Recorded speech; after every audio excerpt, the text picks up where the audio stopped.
नमस्कार दर्शक बंधु मो गोविंद आपण मानकु ओडिशा जिला न्यूज को स्वागत करुचे।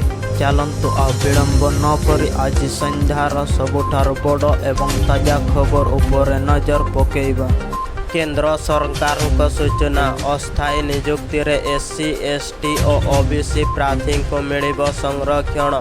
साधारण भावे सरकारी क्षेत्र रे अनेक कर्मचारी को स्थायी भावे नियुक्ति दिया जाउथिबा बेले आ किछि कर्मचारी अस्थायी भावे नियुक्ति पाई थांते।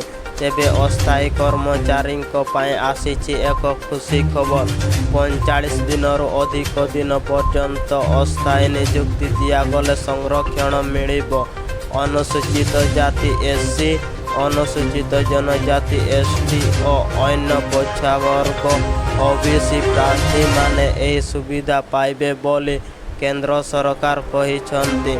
सूचना मुताबक एससी एसटी और ओबीसी प्रार्थी को संरक्षण प्रदान दाबी नहीं सुप्रीम कोर्ट रे एक याचिका दायर करा जायथिला।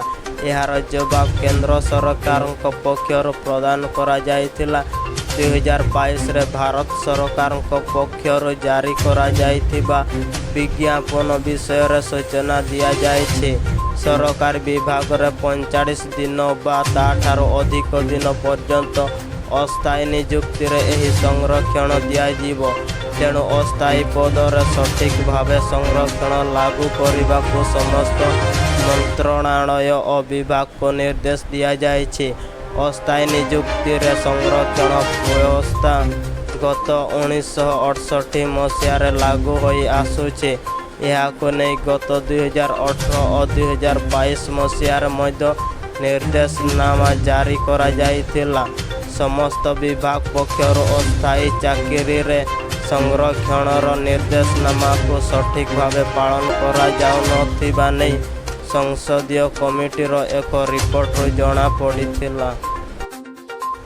परवर्ती खबर काहेकि पालन करा जाए विश्व हस दिवस जानतो। आज विश्व हस दिवस लोकंक मुहरे टिकिए हस फुटाइबा पाई प्रति वर्ष अक्टोबर मासर प्रथम शुक्रवार को विश्व हस दिवस भावे पालन करा जाउछि। हस सबुबेले सुंदर, दुख भूलिबार प्रयास और शरीर रे सकारात्मकता भरिबार माध्यम। स्वास्थ्य पाई हस बेस गुरुत्वपूर्ण। वास्तव रे एहा विश्वर सर्वोत्तम महौषधि कलाकार हार्वी वेल 1963 मसीह स्माइलिंग फेस सिंबल तैयारी करी लोकंक नजर को आसीथिले। 1969 मसीहार विश्व स्माइल दिवस रूपे सारा विश्व रे पालन करा जाउछि। तांको स्मृति रे प्रति वर्ष विश्व हस दिवस पालन करा जाए। हसिबा द्वारा केवल निज जीवन सकारात्मक हेबो नाही बरम आपण अन्य को हसाइबा द्वारा भी आपणकर मानसिक शांति बजाय रहिबो।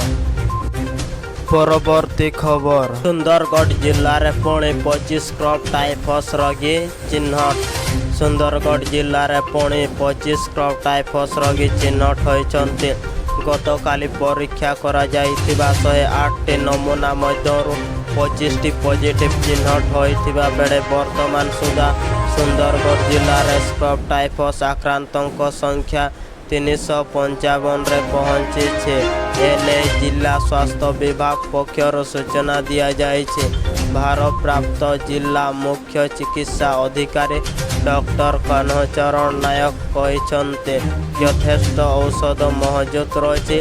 ठीक से चिकित्सा लगी स्वतंत्र डाक्तरी दल भी प्रस्तुत रही। एही रोग लगी गाँ गाँव रे लोक सचेतन करा जाउछि।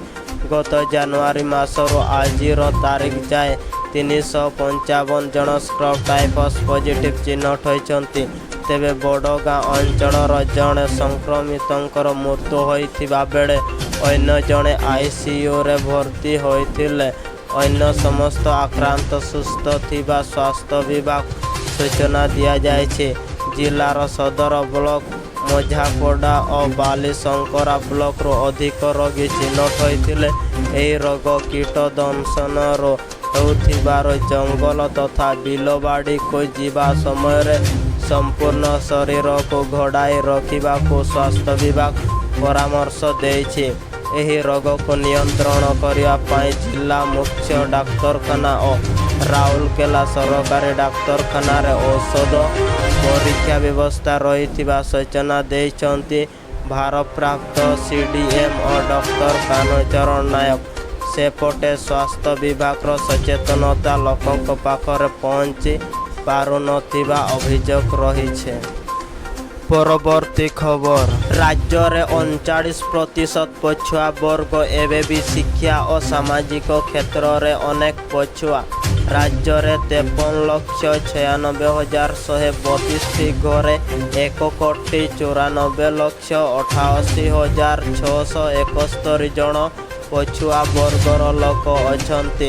2011 जनगणना अनुसार राज्यर मोट जनसंख्या 4,19,50,951 जन थिबा बेले 2023 रे ओडिशार जनसंख्या 4,95,65,045 जन होइथिबा आकलन करा जायछे। एहा अनुसार राज्यर मोट जनसंख्यार 39.31% पछुआ वर्गर लोक अछंती। ओडिशा राज्य पछुआ वर्ग आयोगक पक्षर राज्य सरकार को जो सर्वे रिपोर्ट दिया जायछि सेथिरे एही तथ्य दिया जायछि। बिहार सरकार जाति भित्तिक गणना रिपोर्ट प्रकाश करिवा परे ओडिशा सरकार केबे ओबीसी सर्वे रिपोर्ट प्रकाश करिवे से नहीं विभिन्न महल रे प्रश्न उठुछि। एपरिक विभिन्न राजनैतिक दल दाबी करिसंती जे राज्य सरकार तुरंत पछुआ वर्ग सर्वे रिपोर्ट प्रकाश करी तुरंत 27% संरक्षण दियंतु। विश्वस्त सूत्रରୁ मिलिथिबा सूचना अनुसार एही पछुआ वर्ग रे 98,58,533 जन पुरुष, 96,01,825 जन महिला एवं 27,293 जन किन्नर अछंती। मोट जनसंख्यार 39.31% पछुआ वर्गर होइथिबा बेले अधिकांशक स्थिति दयनीय अछि। 37.6% लोक प्राथमिक शिक्षा हासिल करिसंती जेतेबेले कि 2.8% विभिन्न सरकारी क्षेत्र रे नियुक्ति पाइछंती। सेहीपरि एही सर्वेरु जना पड़िछि जे राज्यर सबु जिल्ला रे समान संख्यक पछुआ वर्गर लोक नाहांते। परवर्ती खबर, दशहरा बेले आसिबो कि बात्या लोकसेवा भवन रे बसिला बड़ बैठक। आगको आसुछि कि बात्या मौसमी वर्षा परे अक्टोबर रे ओडिशा को बात्या आसिबार पूर्वर बहु नजर थिबार से दिगरे आगुआ प्रस्तुति आरंभ करिसंती राज्य सरकार। संभाव्य बात्या मुकाबिला पाई लोकसेवा भवन रे अनुष्ठित होइछि प्रस्तुति बैठक। मुख्य शासन सचिव प्रदीप कुमार जेना एही उच्चस्तरीय बैठकर अध्यक्षता करी संभाव्य बात्या नहीं आगुआ सतर्क और प्रस्तुत रहिबाको निर्देश देइछन्ति। एथिसह बात्या परिचालना पाई विभिन्न विभागर सहयोग और समन्वय उपर गुरुत्वारोप करिसन्ति। बैठक रे उन्नयन कमिशनर एसआरसी, शक्ति विभाग अतिरिक्त मुख्य शासन सचिव, अग्निशम सेवा डीजी सहित 12टी विभाग सचिव जोग देइथिले। पाणीपाग विभाग आकलन अनुसार चलित मास 10 तारिख सुधा मौसमी प्रत्यावर्तन करिवार संभावना रही। मौसमी प्रत्यावर्तन 45 दिन मध्य बात्या संभावना रही था। एथिपाई राज्य सरकार पक्षर प्राक बात्या प्रस्तुति बैठक होइछे। परवर्ती खबर, भारत को बड़ झटका, ऑस्ट्रेलिया विपक्ष मैच बाद पड़ी पारंती गिल। आरंभ हो जाइछि बहु प्रतीक्षित क्रिकेट महाकुंभ। चलित विश्वकप उद्घाटनी मैच रे न्यूजीलैंड प्रतिपक्ष इंग्लैंड को 9 विकेट परास्त करिछि। आसंता 8 तारिख रे भारत तार प्रथम मैच रे ऑस्ट्रेलिया को भेटिबो। ତେବେ ଅଷ୍ଟ୍ରେଲିଆ ପରି ଏକ ଶକ୍ତି ଦଳ ବିପକ୍ଷରେ ଖେଳିବା ପୂର୍ବରୁ ଟିମ୍ ଇଣ୍ଡିଆକୁ ଲାଗିଛି ଏକ ବଡ଼ ଝଟକା। ସୂଚନା ମୁତାବକ ଟିମ୍ ଇଣ୍ଡିଆର ଜଣେ ଷ୍ଟାର ବ୍ୟାଟ୍ସମ୍ୟାନ୍ ଡେଙ୍ଗୁରେ ସଂକ୍ରମିତ ହୋଇଛନ୍ତି। ଯୁବ opener Shubman Gill dengue positive ହୋଇଛନ୍ତି। ତେଣୁ ଆଗାମୀ ମ୍ୟାଚ୍ରେ ସେ ଖେଳିବାର ସମ୍ଭାବନା କମ୍ ରହିଛି। ଯଦି ଗିଲ୍ କଙ୍ଗାରୋ ବିପକ୍ଷରେ ନ ଖେଳନ୍ତି ତେବେ ଏହା ଭାରତ ପାଇଁ ନିଶ୍ଚିତ ଭାବେ ଏକ ବଡ଼ ସମସ୍ୟା। କାରଣ ବର୍ତ୍ତମାନ ସମୟରେ ଗିଲ୍ ଫୁଲ୍ ଫର୍ମରେ ରହିଥିବା ବେଳେ ସେ କ୍ରମାଗତ ଭାବେ ଶତକ ଅର୍ଜନ କରୁଛନ୍ତି। ତେଣୁ ତାଙ୍କର ଅନୁପସ୍ଥିତି ଦଳ ବ୍ୟାଟିଂ ଲାଇନ୍କୁ ଦୁର୍ବଳ କରିପାରେ। ଯାଞ୍ଚ କରିବା ପରେ ଗିଲ୍ଙ୍କର ରିପୋର୍ଟ ପଜିଟିଭ୍ ଆସିଛି। ତେଣୁ ସେ ଅଷ୍ଟ୍ରେଲିଆ ବିପକ୍ଷ ମ୍ୟାଚ୍ ଖେଳିବା ନେଇ ଆଶଙ୍କା ବଢ଼ିଯାଇଛି। ଏ ନେଇ କିଛି ସ୍ପଷ୍ଟ ସୂଚନା ମିଳିନାହିଁ। ଗତକାଲି ଏମ୍.ଏ. ଚିଦମ୍ବରମ୍ ଷ୍ଟାଡିୟମରେ ଟିମ୍ ଇଣ୍ଡିଆର ଅଭ୍ୟାସ ସେସନରେ ଗିଲ୍ ସାମିଲ ହୋଇନଥିଲେ। ଏହାପରେ ତାଙ୍କର ଡେଙ୍ଗୁ ଟେଷ୍ଟ କରାଯାଇଥିଲା। ଏବେ ତାଙ୍କର ଚିକିତ୍ସା ଜାରି ରହିଛି। ଟିମ୍ ଇଣ୍ଡିଆର ମ୍ୟାନେଜମେଣ୍ଟ କ୍ରମାଗତ ଭାବେ ତାଙ୍କର ସ୍ୱାସ୍ଥ୍ୟାବସ୍ଥା ଉପରେ ନଜର ରଖିଛନ୍ତି। ଆଜି ପୁଣି ତାଙ୍କର ଆଉ ଏକ ରାଉଣ୍ଡ ଟେଷ୍ଟ କରାଯିବ। ରିପୋର୍ଟ ଆସିବା ପରେ ସେ ପରବର୍ତ୍ତୀ ମ୍ୟାଚ୍ ଖେଳିବେ କି ନା ତାହା ସ୍ଥିର କରାଯିବ। ଯଦି ଗିଲ୍ ନ ଖେଳନ୍ତି ତେବେ ଏଭଳି ସ୍ଥିତିରେ ଇଶାନ କିଶନ ରୋହିତ ଶର୍ମା ଓପନିଂ କରିପାରନ୍ତି। ପରବର୍ତ୍ତୀ ଖବର, ଫାଇନାଲରେ ପ୍ରବେଶ କରି ପଦକ ପକ୍କା କଲା ଟିମ୍ ଇଣ୍ଡିଆ। ଏସିଆନ୍ ଗେମ୍ସ ଫାଇନାଲରେ ଭାରତ ଫାଇନାଲରେ ପ୍ରବେଶ କରି ପଦକ ପକ୍କା କଲା ଟିମ୍ ଇଣ୍ଡିଆ। ବାଂଲାଦେଶକୁ 9 ୱିକେଟରେ ହରାଇ ଫାଇନାଲରେ ପ୍ରବେଶ କଲା ଭାରତୀୟ କ୍ରିକେଟ ଟିମ୍। 97 ରନ୍ର ବିଜୟ ଲକ୍ଷ୍ୟକୁ 9.2 ଓଭରରେ ହାସଲ କଲା ଟିମ୍। ତିଲକ ବର୍ମା ମାତ୍ର 25 ବଲ୍ରୁ ବିସ୍ଫୋରକ ଅର୍ଦ୍ଧଶତକ ହାସଲ କରିଛନ୍ତି। ଦ୍ୱିତୀୟ ସେମିଫାଇନାଲରେ ପାକିସ୍ତାନ ଓ ଆଫଗାନିସ୍ତାନ ମଧ୍ୟରୁ ବିଜୟୀ ଟିମ୍ ସହ ଫାଇନାଲରେ ମ୍ୟାଚ୍ ଖେଳିବ ଟିମ୍ ଇଣ୍ଡିଆ। ପରବର୍ତ୍ତୀ ଖବର, ଆସନ୍ତାକାଲି ଜନ୍ମମାଟିରେ ପହଞ୍ଚିବ ଶହୀଦ ସରୋଜ କୁମାର ଦାସଙ୍କ ପାର୍ଥିବ ଶରୀର। ସିକିମରେ ଆସିଥିବା ପ୍ରଳୟଙ୍କରୀ ବନ୍ୟାରେ ଶହୀଦ ହୋଇଥିବା ଓଡ଼ିଆ ଯବାନ ସରୋଜ କୁମାର ଦାସଙ୍କ ପାର୍ଥିବ ଶରୀର ଶନିବାର ଦିନ ଜନ୍ମମାଟିରେ ପହଞ୍ଚିବ। ଏନେଇ ଜିଲ୍ଲା ପ୍ରଶାସନ ପକ୍ଷରୁ ସୂଚନା ଦିଆଯାଇଛି। ସରୋଜଙ୍କ ପାର୍ଥିବ ଶରୀର ସିକିମରୁ ଭୁବନେଶ୍ୱରରେ ପହଞ୍ଚିବା ପରେ ସେଠାରୁ ତାଙ୍କ ଜନ୍ମମାଟି ଢେଙ୍କାନାଳ ଜିଲ୍ଲା କାମାକ୍ଷାନଗରର କେନ୍ଦୁଢିପକୁ ଅଣାଯିବ। ଗାଁରେ ଶହୀଦଙ୍କ ପାର୍ଥିବ ଶରୀରକୁ ନେଇ ଏକ ଶୋଭାଯାତ୍ରା କରାଯିବ। ରାଷ୍ଟ୍ରୀୟ ମର୍ଯ୍ୟାଦାର ସହ ଶହୀଦଙ୍କର ଶେଷକୃତ୍ୟ ସମ୍ପନ୍ନ ହେବ। ସିକିମରେ ଆସିଥିବା ଆକସ୍ମିକ ବନ୍ୟାରେ ମଙ୍ଗଳବାର ବିଳମ୍ବିତ ରାତିରେ ଭାରତୀୟ ସେନାର 23 ଜଣ ଯବାନ ଭାସିଯାଇ ନିଖୋଜ ହୋଇଯାଇଥିଲେ। ସେମାନଙ୍କ ମଧ୍ୟରେ ଥିଲେ ଢେଙ୍କାନାଳ ଜିଲ୍ଲା କାମାକ୍ଷାନଗର କେନ୍ଦୁଢିପର ଓଡ଼ିଆ ଯବାନ ସରୋଜ କୁମାର ଦାସ। ଗୁରୁବାର ଦିନ ସରୋଜ କୁମାର ଦାସ ଶହୀଦ ହୋଇଥିବା ଖବର ଆସିଥିଲା। ସରୋଜ କୁମାର ଦାସ 2012 ମସିହାରେ ଭାରତୀୟ ସେନାରେ ନିଯୁକ୍ତ ହୋଇଥିଲେ। ପରିବାରରେ ସବୁଠୁ ସାନ ପୁଅ ହେଉଛନ୍ତି ସରୋଜ।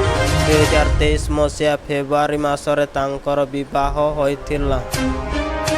ପରବର୍ତ୍ତୀ ଖବର, ମେଟ୍ରୋ ପ୍ରକଳ୍ପ ପାଇଁ ଡିପିଆର୍କୁ ମୁଖ୍ୟମନ୍ତ୍ରୀଙ୍କ ଅନୁମୋଦନ, ଆରମ୍ଭ ହେବ ଟେଣ୍ଡର ପ୍ରକ୍ରିୟା। ଦ୍ୱୈତନଗରୀ ମେଟ୍ରୋ ପ୍ରକଳ୍ପ ପାଇଁ ଡିପିଆର୍କୁ ଅନୁମୋଦନ ମିଳିଛି। ମୁଖ୍ୟମନ୍ତ୍ରୀ ଏହି ଡିପିଆର୍କୁ ଅନୁମତି ଦେଇଥିବା ବେଳେ ଆଗାମୀ ପ୍ରକ୍ରିୟା ସ୍ୱରୂପ ଖୁବ୍ ଶୀଘ୍ର ଟେଣ୍ଡର ପ୍ରକ୍ରିୟା ଆରମ୍ଭ ହେବ ବୋଲି ଜଣାପଡ଼ିଛି। ପ୍ରାଥମିକ ସୂଚନା ଅନୁଯାୟୀ ଟର୍ଣ୍ଣକି ଆଧାରରେ ଏହି କାର୍ଯ୍ୟ କରିବା ପାଇଁ ନିଷ୍ପତ୍ତି ହୋଇଛି। ଏଥିପାଇଁ ଯୋଗ୍ୟ ସଂସ୍ଥା ଟେଣ୍ଡର ପ୍ରକ୍ରିୟାରେ ଚୟନ କରିବା ଉପରେ ଗୁରୁତ୍ୱ ଦେବା ପାଇଁ ଭୁବନେଶ୍ୱର ମେଟ୍ରୋ ରେଳ କର୍ପୋରେସନ BMRC ଯୋଜନା କରିଛି। ଅନ୍ୟପଟେ ଆସନ୍ତା 18 ତାରିଖରେ BMRCର ପ୍ରଥମ ବୋର୍ଡ ମିଟିଂ ବସିବ। ଏହି ବୋର୍ଡରେ ମୁଖ୍ୟ ଶାସନ ସଚିବ ଅଧ୍ୟକ୍ଷ ରହିଛନ୍ତି। ନଗର ଉନ୍ନୟନ ବିଭାଗ ସଚିବ, ପୂର୍ବ ସଚିବ, ପରିବହନ ସଚିବ, ଅର୍ଥ ସଚିବଙ୍କ ସହିତ BMRCର ଅଧ୍ୟକ୍ଷ ସଦସ୍ୟ ରହିଛନ୍ତି। ପ୍ରଥମ ବୋର୍ଡ ମିଟିଂରେ DPR ଅନୁମୋଦନ ସହିତ ଅନ୍ୟ ଗୁରୁତ୍ୱପୂର୍ଣ୍ଣ ପ୍ରସଙ୍ଗରେ ଆଲୋଚନା ହେବ ବୋଲି ଜଣାପଡ଼ିଛି। ମେଟ୍ରୋ ପ୍ରକଳ୍ପ ପାଇଁ ପ୍ରାଥମିକ ପର୍ଯ୍ୟାୟରେ ଅତିରିକ୍ତ ବଜେଟରେ 210 କୋଟି ଟଙ୍କା ବ୍ୟବସ୍ଥା କରାଯାଇଛି। ଅନ୍ୟପଟେ ରାଜ୍ୟ ସରକାର ଆସନ୍ତା 4 ବର୍ଷ ମଧ୍ୟରେ ଏହି ପ୍ରକଳ୍ପ ଶେଷ କରିବାକୁ ଯୋଜନା ରଖିଛନ୍ତି। ଏଥିପାଇଁ BMRCକୁ ପ୍ରତିବର୍ଷ 1500 କୋଟି ଟଙ୍କା ରାଜ୍ୟ ସରକାର ପ୍ରଦାନ କରିବେ। ଗତ ଅଗଷ୍ଟ ମାସରେ BMRC ପକ୍ଷରୁ ରାଜ୍ୟ ସରକାରଙ୍କୁ ମେଟ୍ରୋ ପ୍ରକଳ୍ପ ପାଇଁ DPR ପ୍ରଦାନ କରାଯାଇଥିଲା। ଆଜି ସନ୍ଧ୍ୟାର ସବୁଠାରୁ ବଡ଼ ଏବଂ ତାଜା ଖବରକୁ ମୁଁ ଏଇଠି ସମାପ୍ତ କଲି। ନମସ୍କାର।